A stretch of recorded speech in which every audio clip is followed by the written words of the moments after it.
Revenge films. My husband and I live together. We don't have any kids, but both of us were thinking that it might be time to start trying. Ever since we got married, we moved into my husband's 2-bed apartment. Neither of us owned that many things, and we didn't do much shopping either. So despite the space being a little bit tight, we were able to live comfortably up until now.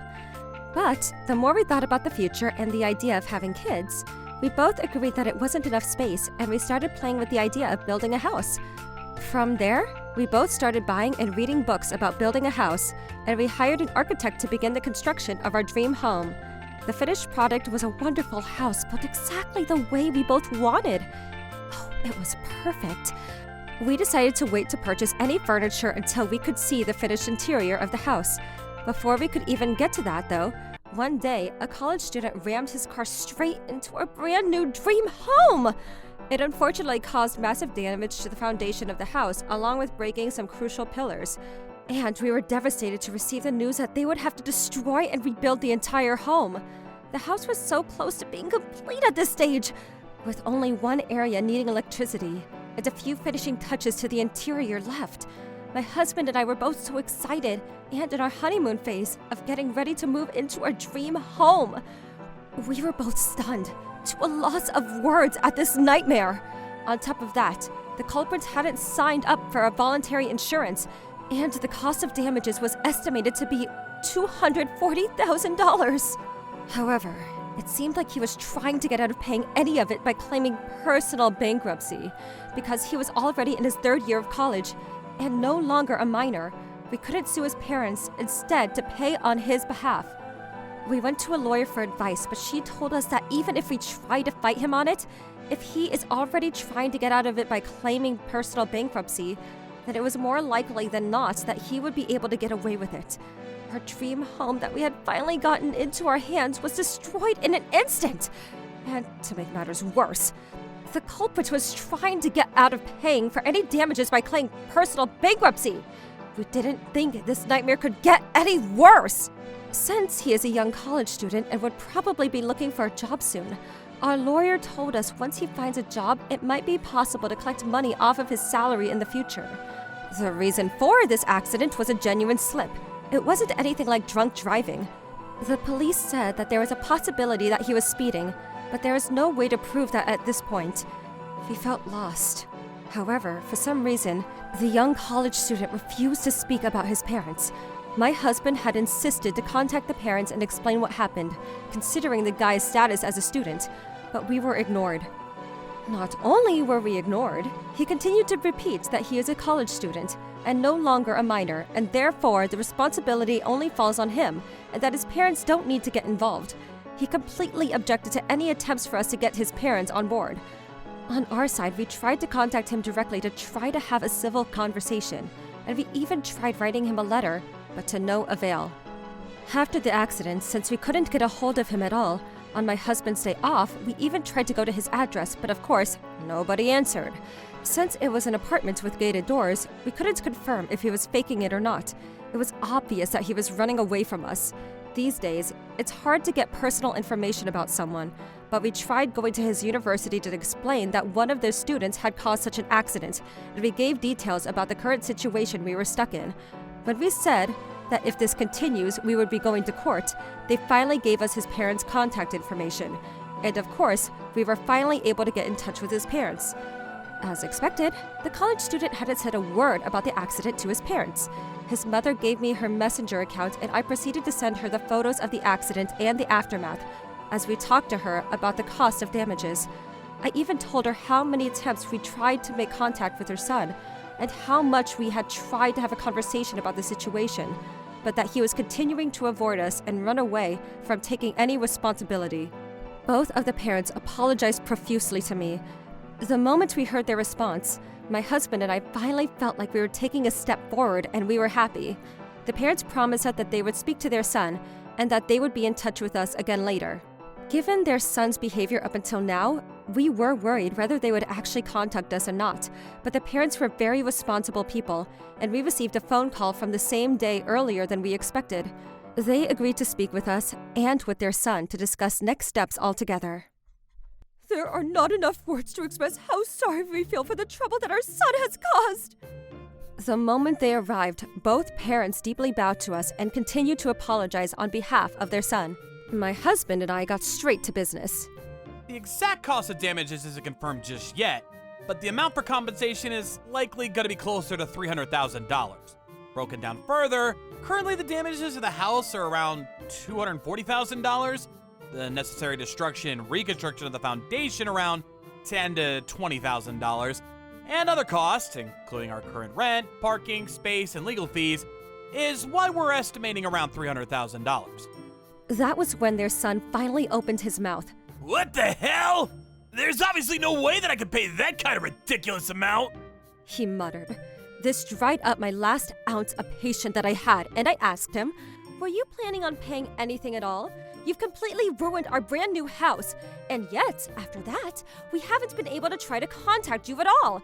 You have ignored all of our attempts to work this out together, and you even objected to allowing us to contact your parents. We even heard that you were going to try to claim personal bankruptcy and run away from any responsibility." The son then rolled his eyes and whispered, "Damn it, seems like I hit the nail on the head." In response, his parents chimed in, "No, please, we will be taking full responsibility for this, and we'll be certainly paying. Please, take a look at this."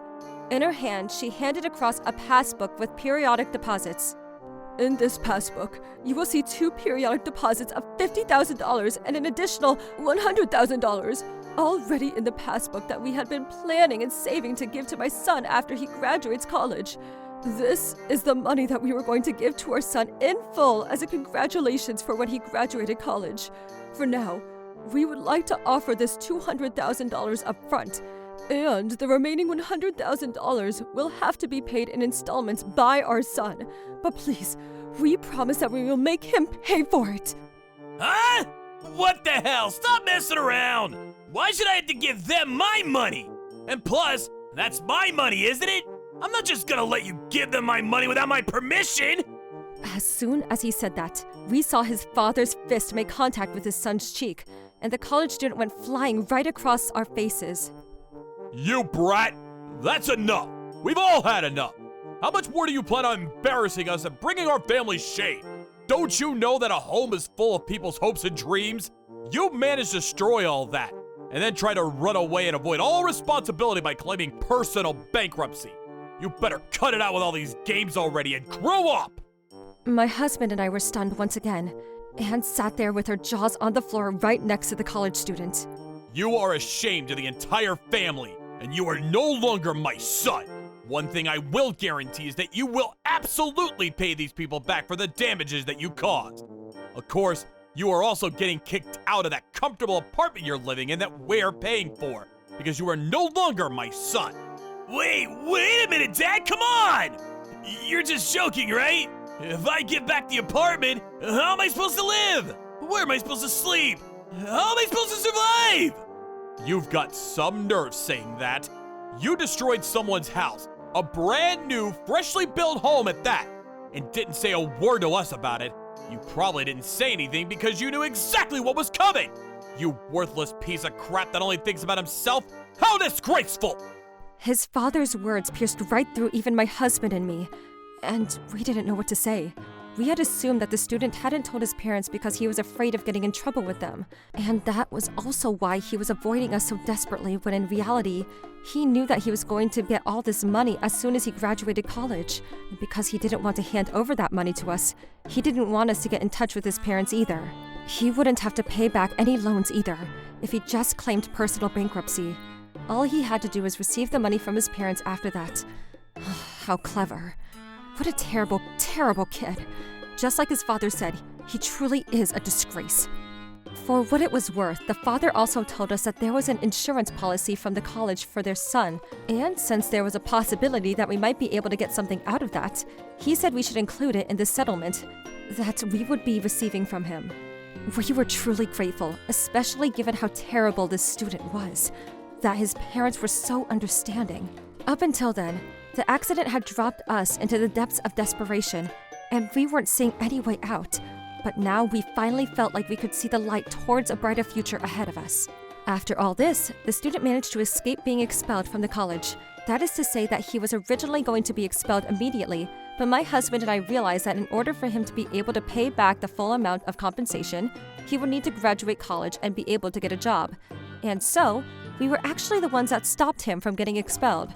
The student's parents also followed up accordingly. They canceled all periodic payments to their son's account and withdrew everything from the passbook and handed it over to us in cash. My husband and I were relieved to see the $200,000 out of the $300,000 up front. For the remaining $100,000, we would have to collect it directly from the son himself. However, as his father declared, he was kicked out of his fancy gated apartment and was forced to move into a tiny one-room apartment to live alone. Until he could graduate college, he was forced to work multiple part-time jobs, and it was all set up so that 70% of that income would be confiscated and deposited straight to us. On top of that, after he graduated, he found himself a full-time job. It was decided that more than half of his salary would be confiscated and once again returned directly to us. Apparently, the son had imagined that after he graduated college, he would be living comfortably in the apartments that his parents were paying for and take his time finding a new job while living off the money that they were going to give him. But those dreams were shattered into pieces just as quickly as he had destroyed our house. We are eternally grateful for the student's parents for the way they handled the situation. But when it comes to the student himself, we couldn't help but feel like he got what he deserved. Because of the son who could only think about himself, our dream home was destroyed. But thanks to the parents, who has their values straight, it looks like we will have our dream home after all. It might take a little bit of time, but we're still as excited as ever. How was today's video? If you enjoyed it, please subscribe, like, and leave a comment. Stay tuned for more.